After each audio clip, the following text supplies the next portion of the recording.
Dialectical materialism ارتقاء کا قانون آپ پڑھیں گے نا، تو جب دو تین چیزیں آپس میں ٹکراتی ہیں تو پھر نئی چیز پیدا ہوتی ہے اور پھر ارتقاء ایک آگے اگلی جگہ پہ چلا جاتا ہے معاشرہ، ٹھیک ہے؟ جیسے ماں اور باپ ملتے ہیں بچہ پیدا ہوتا ہے، ٹھیک ہے جی، یا دو گیسیں ملتی ہیں پانی بن جاتا ہے، ٹھیک ہے جی، یا ٹھنڈا مطلب پانی اور سبزیاں ملتی ہیں تو سالن بن جاتا ہے، ٹھیک ہے؟ اب اسی طرح سے ایک بات جو میں آپ کو سمجھا رہا ہوں وہ آپ ذہن میں رکھیں، عمران خان نے ایک بہت غلط روایت پیدا کی تھی، اور وہ غلط روایت کیا تھی؟ انتقام لینے کی۔ اگر آپ کو حکومت مل گئی تو آپ نواز شریف، شہباز شریف یا زرداری فیملی سے انتقام نہ لیتے، ان کو جیلوں میں نہ ڈالتے، عدالتیں ان کو ڈال دیتی، عدالتیں جانے وہ جانے۔ آپ کا تاثر نہیں ہونا چاہیے تھا کہ یہ میں کروا رہا ہوں، ٹھیک ہے؟ اب کیا ہوگا؟ اب آپ کو پتہ ہے کیا ہوگا؟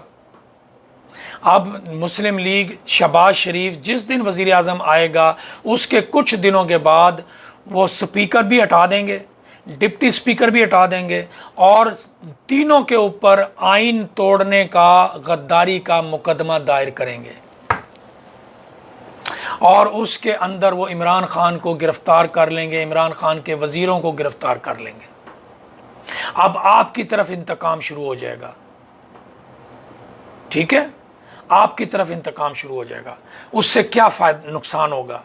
آپ کو تکلیف ہوئی، ہم نہیں چاہتے آپ کو تکلیف ہو، ہم نہیں چاہتے بھی کسی سیاستدان کو تکلیف ہو، لیکن جب آپ کسی اور کو تکلیف پہنچائیں گے تو پھر بدلے میں جب آپ کو پہنچے گی تو پھر آپ سوچیں ذرا آپ کے ساتھ کیا بنے گا۔ یہی بات کہ انتقام کی بنیاد پہ سیاست کرنا یہ غلط بات ہے، یہ مناسب نہیں ہے، یہ نہیں کرنی چاہیے۔ آپ کریں گے تو خود اس میں جب گر جائیں گے تو آپ کو چوٹ لگے گی، تو تکلیف ہوگی۔ آپ کب تک آپ کہتے ہیں کہ جی میں ایماندار ہوں، میں ایماندار ہوں؟ انہوں نے آرٹیکل 6 کا مقدمہ آپ کے اوپر کر کے، بھلے جھوٹا ہی ہوگا، آپ کو جیل میں ڈال دینا ہے۔ ہم تو نہیں چاہتے کہ عمران خان جیل میں جائے، ہم تو نہیں چاہتے، لیکن اب آپ سوچیں ذرا یہ ملک کو کتنی پولرائزیشن اور کتنی دشمنی کی طرف لے کے جائے گا۔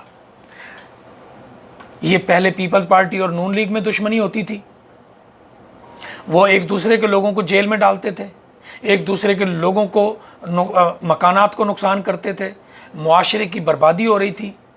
اب وہ دونوں مل کے ان کے لوگوں کو جیل میں ڈالیں گے، اس سے نقصان ہوگا، معاشرہ ٹوٹے گا، پھوٹے گا، بربادی ہوگی، اس کا کیا فائدہ ملے گا؟ ذرا سوچیں تسلی سے۔ بندے کے اندر، سیاستدان کے اندر برداشت ہونی چاہیے۔ اب کہنے کا کیا فائدہ کہ میرا یہ جو سسٹم ایسا ہے میرے کنٹرول میں نہیں ہے، عدلیہ میرے کنٹرول میں نہیں ہے۔ بھائی یہ سسٹم امیر کا سسٹم ہے، یہ دولت مند کا سسٹم ہے، یہ طاقتور کا سسٹم ہے۔ اس کو آپ ارتقاء کے قانون، یعنی کہ جیسے گریجولی معاشرہ آگے بڑھتا ہے اسی طرح آگے بڑھنے دیں نیچرل سسٹم کے ذریعے، تب تبدیلی آئے گی۔ آپ اگر ایک دم تبدیلی لے کے آنے کی کوشش کریں گے تو توڑ دیں گے۔ اس پین کو اگر میں نیچے سیک لگا کے آہستہ آہستہ اس طرح کروں تو یہ آہستہ آہستہ، تب جب میں ایک دم سے کروں گا تو ٹوٹ جائے گا۔ ارتقاء ڈائلیکٹیکل مٹیریلزم ہی عمران خان صاحب پڑھ لیں تو آپ کو کچھ سمجھ آ جائے کہ ارتقاء کے قانون، درخت آہستہ آہستہ بڑھتا ہے، آہستہ آہستہ بڑھتا ہے، اس میں لچک ہوتی ہے، تبھی سروائیو کرتا ہے وہ، اور سیاستدانوں میں سروائیول ہوتی ہے۔ عمران خان صاحب اکڑ نہیں ہوتی۔ آپ نے اپنے لیے اور اپنے لوگوں کے لیے جو مشکلات کھڑی کر لی ہیں آپ کو اندازہ نہیں ہے۔